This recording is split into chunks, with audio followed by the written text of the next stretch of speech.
കൊണ്ടുവന്നപ്പോഴേ എന്താ പറയാ, ഇത് എന്റെ മോനാന്ന് പറഞ്ഞല്ലേ കൊണ്ടുവന്നത്. അതായത് ഇത് നിന്റെ മോനാണ്, നമ്മുടെ മോനാണെന്ന് പറഞ്ഞല്ലേ എന്നെ ആദ്യം കാണിച്ചത്. പിന്നെ അവൻ അന്ന് അമ്മയെന്ന് വിളിച്ചപ്പോ ഇപ്പോഴും എന്നെ അമ്മയെന്നാ വിളിക്കുന്നെന്ന് തോന്നുന്നു. എനിക്ക് ഓർമ്മയില്ല, അറിയില്ല എന്താണ് വിളിക്കുന്നത്.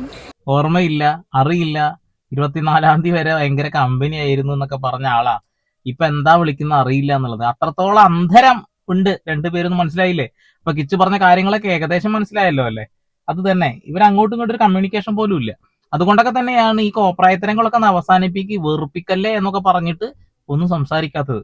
അതൊന്നും കൂടാതെ രേണുവിന്റെ റീൽസ് അടക്കം പ്രൊമോട്ട് ചെയ്യുന്ന വീഡിയോ നമ്മൾ കണ്ടിട്ടുണ്ട്, കാണണം എല്ലാവരും എന്നൊക്കെ പറഞ്ഞുകൊണ്ട്. അപ്പൊ രേണുവിന് കിച്ചു പറഞ്ഞ കാര്യങ്ങളൊക്കെ നന്നായിട്ട് കൊണ്ടിട്ടുണ്ട് എന്ന് മനസ്സിലായില്ലേ? അതുകൊണ്ടാണല്ലോ കുറെ ഊളത്തരങ്ങൾ ഇപ്പൊ കാണിച്ചുകൊണ്ടിരിക്കുന്നത്. എയർപോർട്ടിൽ ഇറങ്ങിയതിനു ശേഷം ഒരുപാട് കാര്യങ്ങൾ തുറന്നു പറഞ്ഞിട്ടുണ്ട്. ഒക്കെ വിഡ്ഢിത്തരത്തിന്റെ അങ്ങേയറ്റാന്ന കാര്യത്തിൽ ഒരു തർക്കവും വേണ്ട. അമ്മയാണെങ്കിൽ ഒരിക്കലും പറയാത്ത കാര്യങ്ങൾ അവർ പറയുന്നു എന്നുള്ളതാണ്. അതൊന്നും കൂടാതെ കൊല്ലസുതി അങ്ങോട്ട് പരിചയപ്പെടുത്തി കൊടുത്തത്രേ, ഇത് നിന്റെ മോനാണ് എന്ന് പറഞ്ഞിട്ട്. അതാണ്, കഥകൾക്കൊക്കെ ഒരുപാട് മാറ്റങ്ങൾ ഉണ്ട് എന്നുള്ളതാണ്. ബാക്കിയൊന്ന് കേൾക്കാം. മരിച്ച ചടങ്ങുകൾക്ക് ഉൾപ്പെടെയുള്ള ചെലവുകൾ വലിയൊരു ബില്ലാക്കി അത് മാനിപ്പുലേറ്റ് ചെയ്ത് കൊണ്ട് തന്നു എന്നൊക്കെ വെച്ച് പറയുന്നുണ്ട്. അവര് തന്നെ അതായത് ഈ ഇതിന്റെ ആൾക്കാർ ഫ്ലവേഴ്സ് ഒക്കെ തന്നെയാണ് അവര് വന്ന് ആ ബില്ല് അവര് തന്നെയാണ് എല്ലായിടത്തും കൊടുത്തത്. നമ്മളെ പപ്പായ്ക്കൊക്കെ അന്ന് ബോധം പോലും ഇല്ലാതെ കിടക്കും. പപ്പായ സീരിയസ് ആയിട്ട് കിടക്കുവായിരുന്നു. നമ്മളാരും എന്റെ കയ്യിൽ എന്തായാലും ഒന്നും തന്നില്ല. അത് ഉത്തരവാദിത്തപ്പെട്ടവർ തന്നെ കൊടുത്തിട്ടുണ്ട് ബില്ലെല്ലാം. 1.5 ലക്ഷം രൂപ ആയെന്ന് തോന്നുന്നു ഫ്യൂണറലിന്റെ. അത് കൊടുത്തു തീർത്ത അവര് ഫ്ലവേഴ്സ് തന്നെയാണ്. ഉത്തരവാദിത്തപ്പെട്ട ആളുകൾ കൊടുത്തിട്ടുണ്ട്. ഉത്തരവാദിത്തപ്പെട്ട ആൾക്കാരാ? ഫ്ലവേഴ്സിന്റെ ആൾക്കാരാ. കിച്ചുവിന്റെ കയ്യിലല്ല ബില്ല് കൊടുത്തത്, ഫ്ലവേഴ്സിന്റെ ആളുകളുടെ അടുത്താണ് കൊടുത്തത്. അവരവരുടെ ഉത്തരവാദിത്തം അവരത് ചെയ്തു എന്നൊക്കെ പറയുന്നു. ഒരു സ്വന്തം ഭർത്താവ് മരിച്ച കാര്യമാണ് ഈ പറയുന്നത് കേട്ടോ. കിച്ചു അപ്പൊ നുണ പറഞ്ഞു എന്നാ പറയുന്നേ? തങ്കപ്പഞ്ഞേട്ടൻ കൊണ്ടു തന്നു എന്നാ പറയുന്നേ ചെക്കൻ. എല്ലാവരും കാര്യം ചോദിച്ചോട്ടെ, എന്താണ് 1,80,000 രൂപയ്ക്ക് ബില്ല് എങ്ങനെയാ വരുന്നേ? ഇതെന്താ സംഭവം? എന്താ ചെയ്തിരിക്കുന്നത് നിങ്ങൾ? 1,80,000 രൂപയ്ക്കൊക്കെ ബില്ല് വരണമെങ്കിൽ അതും ഒരു ചാനൽ അവരുടെ ഉത്തരവാദിത്തമായി പോയി ഈ അടക്കം ചെയ്യലൊക്കെ. വല്ലാത്ത അവസ്ഥ തന്നെ കേട്ടോ. നമ്മുടെ വീട്ടിലാകെ സംഭവിച്ച ഒരു ഇതെന്ന് പറഞ്ഞാൽ സുധിച്ചേട്ടന്റെ മരണം. ഇതുപോലെ മറ്റുള്ളവർ മുമ്പിൽ കുറ്റപ്പെടുത്തലുകൾ ഏറ്റുവാങ്ങി ജീവിക്കുന്ന ഒരു ഫാമിലി വേറെ ഉണ്ടെന്ന് എനിക്ക് തോന്നുന്നില്ല. അതിൽ കൂടുതൽ ഞങ്ങൾ എന്ത് പറയാന്? എങ്ങനെയാണ് ആളുകൾ കുറ്റപ്പെടുത്തിയത്? സഹായിക്കുന്ന ആളുകളൊക്കെ തിരിഞ്ഞു കുത്തിയിട്ടാണ്, വേറെ ഒന്നും കൊണ്ടല്ല. പിന്നെ ഈ വെറുപ്പിക്കൽ കാണാൻ വയ്യാഞ്ഞിട്ടാണ് ആളുകൾ ഈ കുറ്റപ്പെടുത്തൽ നടത്തുന്നത് എന്നുള്ളതാ. പിന്നെ ഇപ്പൊ കിച്ചു പറഞ്ഞ കാര്യങ്ങൾ, ഈ ഒരു കാര്യങ്ങൾ അയാൾക്ക് അനുഭവിക്കേണ്ടി വന്ന കാര്യങ്ങളാണ് പറഞ്ഞിട്ടുള്ളത്. ഇതാരാ മനസ്സിലായില്ലേ? ഇതാണ് രണസുനയുടെ ചേച്ചി. രണസുനയുടെ ചേച്ചിയുമായി ബന്ധപ്പെട്ടുകൊണ്ടാണ് പല കാര്യങ്ങളും കിച്ചു പറഞ്ഞിട്ടുള്ളത്. നമുക്കത് മുഴുവൻ കാണാം. ഇപ്പം ഞങ്ങൾ സുധിച്ചേട്ടൻ എന്തെങ്കിലും ചെയ്തിട്ടുണ്ടായിരിക്കും, സുധിച്ചേട്ടൻ തിരിച്ച് ഞങ്ങൾക്ക് എന്തെങ്കിലും ചെയ്തിട്ടുണ്ടായിരിക്കും. ഇപ്പം സഹോദരങ്ങൾക്ക് അങ്ങോട്ടും എന്തെങ്കിലും ഒരു സഹായം ചെയ്യുന്നുണ്ടെങ്കിൽ അത് കടമയായിട്ട് തന്നെ കാണുന്ന ആളാണ് ഞാൻ. അല്ലാതെ അത് കടപ്പാടായിട്ടോ ബാധ്യതയായിട്ടോ കാണുന്നവരാണ് അതേക്കുറിച്ച് ഈ കുറ്റമായിട്ട് പറഞ്ഞു നടക്കുന്നത്. അതായത് കൊല്ലം സുധി ചെയ്യേണ്ട കാര്യങ്ങളാണ് കൊല്ലം സുധി ചെയ്തിട്ടുള്ളത്. കൊല്ലം സുധി രണസുനയെയും കുഞ്ഞിനെയും നോക്കിയാൽ മാത്രം മതി. രണസുനയുടെ അച്ഛനെയും അമ്മയെ പോലും നോക്കേണ്ട ആവശ്യമില്ല. എന്നിട്ടും അവരെയും നോക്കിയിട്ടുണ്ട്. കൊറോണ സമയത്ത് എത്രത്തോളം കടം വാങ്ങിയിട്ടുണ്ട്. ആ കടത്തിന്റെ പേരാണ് ഇപ്പൊ രേണുസുതി പറയുന്നത്. വെച്ചാൽ മരിച്ചതിന് ശേഷം എനിക്ക് ഫുള്ള് കടം തന്നിട്ടാണ് ആള് പോയിട്ട് എനിക്കൊന്നും സഹായിച്ചിട്ടില്ല എന്നാ പറഞ്ഞത് അല്ലേ? ആ കടം ആർക്ക് വേണ്ടി വാങ്ങിയതാ? ഇത് ഞങ്ങൾ പറഞ്ഞല്ല, കിച്ചു പറയുന്നതാ. പിന്നെ ആ വീട്ടിലെന്നും തല്ലാണ്, ജോലിക്ക് പോകുന്നതുമായി ബന്ധപ്പെട്ടുള്ള തല്ലാണെന്ന് പറയുന്നതും കിച്ചുവാണ്, ഞങ്ങളാരുമല്ല. ആ കൂട്ടത്തിൽ ഉണ്ടായിരുന്ന ഒരു മനുഷ്യനാ. അവൻ ഇത്രയും നാൾ ഇങ്ങനത്തെ കാര്യങ്ങൾ പറഞ്ഞിട്ടില്ല. അവന്റെ ആ കണ്ണ് കണ്ടാൽ അറിയാം അവൻ പറയുന്നത് സത്യമാണെന്നുള്ളത്. ഇവരെങ്ങനെ ന്യായീകരിക്കാൻ കഴിയുന്നത്? എങ്ങനെയാണ് കൊല്ലം സുധിയുടെ ബാധ്യതയായിട്ട് മാറുന്നത്? നിങ്ങളൊക്കെ മനസ്സിലാവുന്നില്ല. ഇത് സോഷ്യൽ മീഡിയയിലേക്ക് കൊടുത്ത് ഇടുന്നത് കൊണ്ടാണ് നമ്മൾ ചർച്ച ചെയ്യുന്നത്, അല്ലെങ്കിൽ ചർച്ച ഒന്നും ചെയ്യില്ല. കിച്ചു പറഞ്ഞൊരു കാര്യമാണ്, സുധിച്ചേട്ടന്റെ ചെലവിലാണ് കുടുംബം മൊത്തം ജീവിച്ചെന്നൊക്കെ ഉള്ളതുകൊണ്ട് അതൊക്കെ ശരിയാണ്. അത് കിച്ചു അത്രയൊന്നും പറഞ്ഞതായിട്ട് എനിക്ക് തോന്നുന്നില്ല. കാരണം സഹോദരങ്ങളാ. ഇപ്പൊ ഞങ്ങൾ സുധിച്ചേട്ടൻ എന്തെങ്കിലും ചെയ്തിട്ടുണ്ടായിരിക്കും, സുധിച്ചേട്ടൻ തിരിച്ച് ഞങ്ങൾക്ക് എന്തെങ്കിലും ചെയ്തിട്ടുണ്ടായിരിക്കും. ഇപ്പൊ സഹോദരങ്ങൾക്ക് അങ്ങോട്ടും എന്തെങ്കിലും ഒരു സഹായം ചെയ്യുന്നുണ്ടെങ്കിൽ അത് കടമയായിട്ട് തന്നെ കാണുന്ന ആളാണ് ഞാൻ. അല്ലാതെ അത് കടപ്പാടായിട്ടോ ബാധ്യതയായിട്ടോ കാണുന്നവരാണ് അതേക്കുറിച്ച് ഈ കുറ്റമായിട്ട് പറഞ്ഞു നടക്കുന്നത്. ആർക്കാണ് ബാധ്യത ഉണ്ടായത്? ഇപ്പൊ രേണുസുതിക്കാണ്. രേണുസുതി പറഞ്ഞു കേട്ടില്ലേ, അയാൾ മരിക്കുന്ന സമയത്ത് ലോഡ് കടം വാങ്ങിയിട്ടാ പോയിട്ടുള്ളത്, എനിക്ക് ബാധ്യത ഉണ്ടാക്കി വെച്ചിട്ടാ പോയത് എന്നാ പറയുന്നത്. ബാധ്യത നിങ്ങളൊക്കെ കാരണം ഉണ്ടായതാന്ന് മനസ്സിലാവുന്നില്ലേ? ആ കടമ നിങ്ങളങ്ങ് നിറവേറ്റല്ലേ വേണ്ടതപ്പോ. രേണുസുതിക്ക് ഇപ്പൊ ഉണ്ടായ ആ ഒരു കടങ്ങളൊക്കെ എല്ലാരും കൂടെ വീട്ടിൽ കൊടുക്ക്. അല്ലാതെ കടപ്പാടാണെന്നൊക്കെ പറഞ്ഞിട്ട് എന്താ കാര്യമുള്ളത്? കിച്ചു അവൻ കണ്ട് മനസ്സിലാക്കിയ കാര്യങ്ങളാ പറഞ്ഞിട്ടുള്ളത്. അതൊന്നും നുണയായിട്ട് നമുക്കൊന്നും കാണാൻ കഴിയില്ല എന്റെ പൊന്നു പെങ്ങളെ. ഞാൻ കാര്യമായിട്ട് പറയാ, അവർ ഇത്രയും നാളുകൾക്ക് ശേഷം ആദ്യമായിട്ടാണ് സംസാരിക്കുന്നത്. പേടിയായിട്ടാ പറയാതിരുന്നെന്ന് പറയുന്നത്. എന്തുകൊണ്ടായിരിക്കും രമ്യ ഇത്രയും നിങ്ങൾ ചേർത്ത് പിടിച്ചിട്ട് കിച്ചു നിങ്ങൾക്കെതിരെ ഇങ്ങനെ സംസാരിക്കുന്ന റീസൺ എന്താണെന്ന് അറിയത്തില്ല. അതെന്താ സംഭവിച്ചെന്ന് സംഭവിച്ചെന്ന് ഞങ്ങൾക്ക് ഇപ്പോഴും അറിയത്തില്ല. കാരണം നമ്മളാരും കുഞ്ഞുങ്ങളെ വേർതിരിച്ച് കണ്ടിട്ടില്ല. അന്നും ഇന്നും അവനെ അതുപോലെ തന്നെ ഉള്ളൂ, ഒരുപോലെയാണ് കണ്ടു. പിന്നെ അവനെല്ലാം സംഭവിച്ചതോ എന്താണെന്നൊന്നും നമുക്ക് അറിയത്തില്ല അതേക്കുറിച്ച്. അവൻ പറഞ്ഞൊക്കെ നോണായിട്ടപ്പോ ഞങ്ങൾ അങ്ങനെയൊന്നും കണ്ടിട്ടില്ല. അല്ലെങ്കിൽ ഇവർക്ക് അങ്ങനെ പറയാൻ പറ്റില്ലല്ലോ ഞങ്ങൾ അങ്ങനെ കണ്ടു എന്നുള്ളത്. ഇവിടെ കൊല്ലം സുധിയുടെ ഫാമിലി യാതൊരു തരത്തിലും പ്രശ്നങ്ങൾ ഉണ്ടാക്കിയിട്ടില്ല. ചേർത്ത് വെച്ചു. അവിടുന്ന് തല്ലുണ്ടാക്കിയിട്ടാണ് ഇവർ കോട്ടയത്തേക്ക് പോകുന്നത്. പിന്നെ ഒരു വീട് വെച്ച് കൊടുക്കുന്ന സമയത്തും അത് കോട്ടയത്ത് തന്നെ വേണമെന്നൊരു വാശി പിടിച്ച് അതിന്റെ ഭാഗമായിട്ട് അവിടെ തന്നെ ഒരു വീട് കിട്ടുന്നു, അല്ലെങ്കിൽ സ്ഥലം കിട്ടുന്നു. പിന്നെ ഒരുപാട് ആളുകൾ ചേർന്ന് വീട് വെച്ച് കൊടുക്കുന്നു. അവിടെ വെറുപ്പിക്കലും മറ്റുള്ള സംഭവിക്കുന്നു. അതൊക്കെ എന്താ അത് മാറ്റി വെക്കാം. പക്ഷെ കിച്ചു പറഞ്ഞൊക്കെ നുണയാണെന്നല്ലേ ഇപ്പൊ പറയുന്നത്. അവൻ ആ വീടിന്റെ അകത്ത് ഒറ്റപ്പെടലുകൾ ഉണ്ടായിട്ടുണ്ട്, ആരും മൈൻഡ് ചെയ്യുന്നില്ല. നിങ്ങൾ ഈ കാണുന്ന പോലെ നല്ല ഫാമിലി അവിടെ ഒന്നും പ്രശ്നങ്ങളാണെന്നാ ചെക്കൻ പറഞ്ഞിട്ടുള്ളത്. ഇനിയിപ്പോ അവനടുത്ത് വീഡിയോട്ട് വരേണ്ട അവസ്ഥ വന്നില്ലേ? ഓക്കെ. ഇതിനകത്ത് രേണു ഉണ്ടായിരുന്നു, രേണു ഹോട്ടലിൽ പോയി ഫുഡ് കഴിച്ചു എന്നൊക്കെ ആൾക്കാർ പറയുന്നു. ആരും പോയിട്ടില്ല, വീട്ടിൽ നിന്ന് ആരും പോയിട്ടില്ല. ആകെ ഇത്രയും പേര് നമ്മുടെ വീട്ടിൽ നിന്ന് പോയിട്ടുള്ളൂ, ബാക്കിയെല്ലാം പള്ളിക്കാരായിരുന്നു. അങ്ങനല്ലല്ലോ കിച്ചു പറഞ്ഞിട്ടുള്ളത്. നിങ്ങളുടെ ഭർത്താവ് വന്നിട്ടുണ്ടായിരുന്നു, വീട്ടിൽ നിന്ന് ആരും പോയിട്ടില്ല എന്നാണ് പറഞ്ഞത്. പള്ളിയിലത്തെ ആൾക്കാർ മാത്രം വന്നിട്ടുള്ളൂ എന്നാ.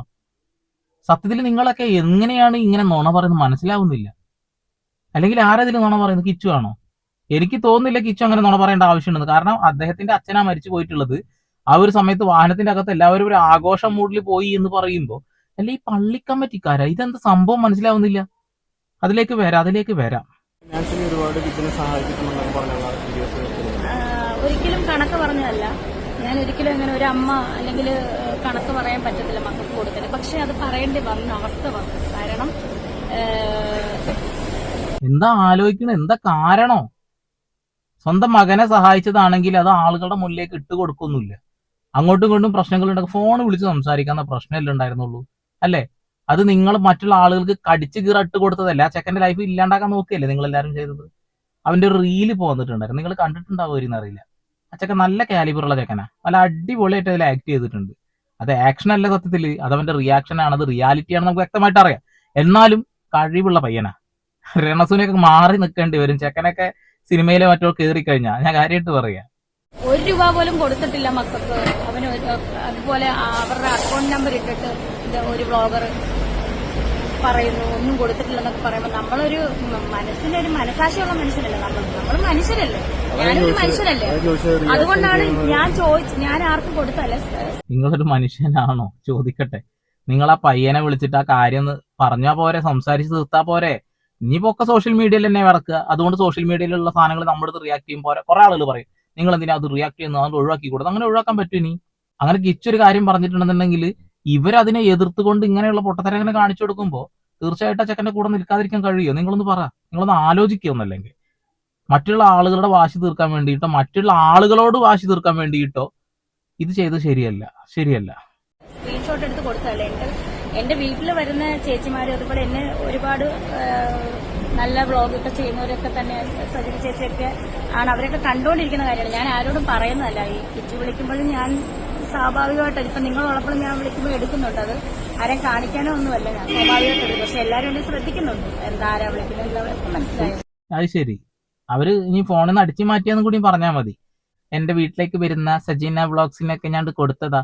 ഇവർക്കൊക്കെ കൊടുത്തത് കൊണ്ടാണ് നിങ്ങളുടെ വില പോയത്. നിങ്ങളത് കൊടുക്കേണ്ടിയിരുന്നില്ല. അതൊന്നും കൂടാതെ കിച്ചു കഞ്ചാവടിയാനാണ്, ലഹരിക്കടിമയാണ്, വീട്ടിനകത്ത് ഇങ്ങനെ ഫുൾ ടൈം ഇത് ചെയ്തുകൊണ്ടിരിക്കുമ്പോൾ അവന്റെ അടുത്ത് എങ്ങനെ പോകും എന്നൊക്കെ പറയുന്ന ഒരു സ്ത്രീയുടെ വീഡിയോ ഒക്കെ നിങ്ങൾ ഷെയർ ചെയ്തില്ലേ? നിങ്ങൾ കുറെ വീഡിയോ ഷെയർ ചെയ്തിട്ടുണ്ട്. അതൊക്കെ തെറ്റല്ലേ, ഊളത്തരല്ലേ? ഒരു അമ്മയാണെങ്കിൽ ഇങ്ങനെയാണോ പറയാ? ഒരിക്കലും ചെയ്യില്ല. അത് ഊളത്തരം തന്നെയാണ് ചെയ്തിട്ടുള്ളത്. സുചേട്ടൻ മരിച്ച ദിവസം സ്റ്റാർ ഹോട്ടലിൽ ഫുഡ് കഴിക്കാൻ വേണ്ടി പോയി എന്നൊക്കെ, അതെന്തായിരുന്നു? അപ്പോൾ പള്ളിക്കാര് അവരുടെ വണ്ടി നിർത്തിയിട്ട് അവരുടെ തിരുമേനി, ബിഷപ്പ് അവരെല്ലാം ഉണ്ടായിരുന്നു, അച്ഛന്മാരെല്ലാം ഉണ്ടായിരുന്നു. അപ്പോൾ അവർക്ക് നമുക്ക് വേണ്ടി വെയിറ്റ് ചെയ്യേണ്ട കാര്യമില്ല. അവര് ഫുഡ് കഴിക്കാതെ എങ്ങാണ്ട് എന്തോ പ്രോഗ്രാമിന് പോയിട്ട് വന്നു. അവരും അത്രയും പേര് ഫുഡ് കഴിച്ച് ഹോട്ടലിൽ കയറി. എൻ്റെ ഹസ്ബൻഡും ബിബിൻ, ഷിബു പാപ്പി, കിച്ചു, ഇത്രയും പേര് ഒരു വെള്ളം പോലും കുടിക്കാതെ ആ വണ്ടിക്കകത്ത് തന്നെ ഇരിപ്പുണ്ടായിരുന്നു. പിന്നെ അവൻ പറഞ്ഞത് ആൾക്കാർ വളച്ചൊടിച്ചതാണോ എന്താണെന്ന് എനിക്കറിയില്ല. ഇതാണ് അന്ന് ഉണ്ടായ സത്യം. ഓക്കെ, സത്യം അതായിക്കോട്ടെ, ശരി. എന്താണ് ഈ മരണവാർത്ത അറിഞ്ഞിട്ട് ആശുപത്രിക്ക് പോണ സമയത്ത് പള്ളി കമ്മിറ്റിക്കാരൊക്കെ വണ്ടിക്കകത്ത് കയറിയിരിക്കുന്നത്? കുടുംബക്കാരല്ലേ പോവുക? എന്താ സംഭവം എന്ന് തീരണ്ട് മനസ്സിലാവുന്നില്ല. എന്താണ് ഈ ഭൗതിക ശരീരം വെച്ച് നിങ്ങൾ കാണിച്ചു കൂട്ടുന്നത്? പള്ളി കമ്മിറ്റിക്കാരാണത്രേ. ഇത് എവിടുത്തെ നാട്ടു നടപ്പാണ്?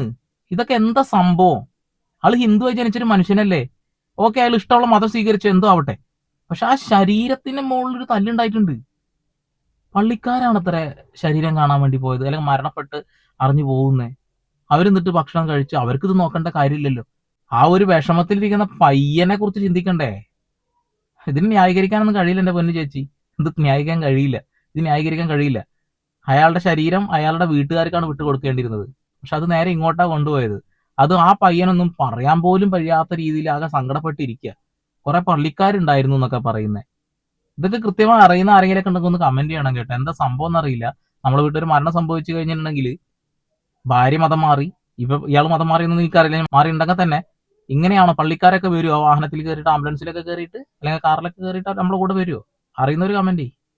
രേണുചേച്ചി ഒരുപാട് പൈസ കൊടുത്ത് സഹായിക്കുന്നുണ്ട്, ചോദിക്കുന്നുണ്ട്. അപ്പോൾ പൈസ കൊടുക്കാത്തതുകൊണ്ടാണ് ഇങ്ങനെ വീഡിയോ ഇടുന്നൊക്കെ ഒരുപാട് കമന്റ് ഒക്കെ വരുന്നുണ്ട്. ഇവൻ ഈ വീഡിയോ ഇടുന്നതിന്റെ കുറച്ച് മുമ്പ് അവൻ വീട്ടിൽ വന്ന് സന്തോഷമായിട്ടാണ് തിരിച്ചു പോയത്.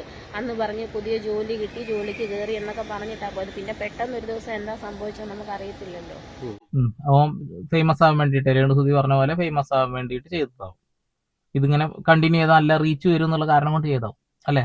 കൊല്ലസുതിക്ക് എങ്ങനെയാണോ ആ ഫാമിലി മുഴുവൻ നോക്കേണ്ട ബാധ്യത വന്നെന്ന് ഞാൻ ആലോചിക്കുന്നത്. ആ കുടുംബത്തിന് വേണ്ടി കടം വാങ്ങിയിട്ട് അവസാനം അതൊക്കെ കടമയാണ് അയാളുടെ എന്ന് പറഞ്ഞു. രേണുസുതി പറയുന്നു കൊല്ലസുതി മരിച്ചപ്പോൾ എനിക്ക് ഒരുപാട് കടബാധ്യത ഉണ്ടാക്കി എന്നിട്ടാണ് പോയിട്ടുള്ളത് എന്നുള്ളത്. ആ ബാധ്യതകൾ ഇപ്പൊ ആർക്ക് വേണ്ടി ഉണ്ടാക്കിയെന്ന് മനസ്സിലായില്ലേ? ഓക്കെ. പിന്നെ തങ്കപ്പൻ ചേട്ടനെ നന്നായിട്ട് സേഫ് ആക്കാൻ ശ്രമിക്കുന്നുണ്ട് കേട്ടോ. ആശുപത്രിയിലായിരുന്നു, ഇതാണെന്നൊക്കെ. എനിക്ക് ഇച്ചു തന്നെ മറുപടി പറയണം. കാരണം അന്ന് ആര് ഭക്ഷണം കഴിച്ചു എന്നുള്ളത്, അതുകൂടാതെ ഈ ഒരു 1,80,000 രൂപ ബില്ല് ആര് തന്നു എന്നുള്ളത് കൃത്യമായിട്ട് ആ വീഡിയോയിൽ പറയുന്നുണ്ട്. തങ്കപ്പച്ചാട്ടം കൊണ്ട് തന്നതാന്നുള്ളത്. അവിടെ ഇല്ല കടക്കേണ്ട കടമ, അല്ലെങ്കിൽ അത് ചെയ്യേണ്ടത് ആരാ? ഫ്ലവേഴ്സ് TV ആണെന്ന് ഒരു ഉളുപ്പില്ലാതെ പറഞ്ഞ് കേട്ടില്ലേ നിങ്ങൾ? എന്തെങ്കിലും ആവട്ടെ. ഇപ്പൊ പഴയ അവരുടെ ആ ഒരു വീഡിയോസ് ഒക്കെ കാണുമ്പോൾ പല ആളുകൾ അതിന്റെ അടി പോയി കമന്റ് ഇടുന്നത് എന്ത് വലിയ നാടകമാണ് രേണുസുതി എന്ന് കാണിച്ച് കുട്ടി എന്നുള്ളതാണ്. എനിക്ക് അത്ര ചോദിക്കാനുള്ളത്, എന്ത് വലിയ നാടകമാണ് ഇപ്പൊ കാണിച്ചുകൊണ്ടിരിക്കുന്നത്? ആ ചെക്കൻ പറഞ്ഞ കാര്യങ്ങൾ എന്തായാലും പൂർണ്ണമായി തള്ളാൻ കഴിയില്ല. ഇനി അവൻ തുറന്നു പറയട്ടെ. ഇതിനുള്ള മറുപടിയൊക്കെ അവൻ പറയുന്നത് തന്നെയാണ് ഞാനും വിശ്വസിക്കുന്നത്. നിങ്ങൾ നിങ്ങളുടെ അഭിപ്രായം രേഖപ്പെടുത്തു. വീണ്ടും വരെ പുതിയ വാർത്താവിശേഷങ്ങളുമായി സൈനിങ് ഓഫ്.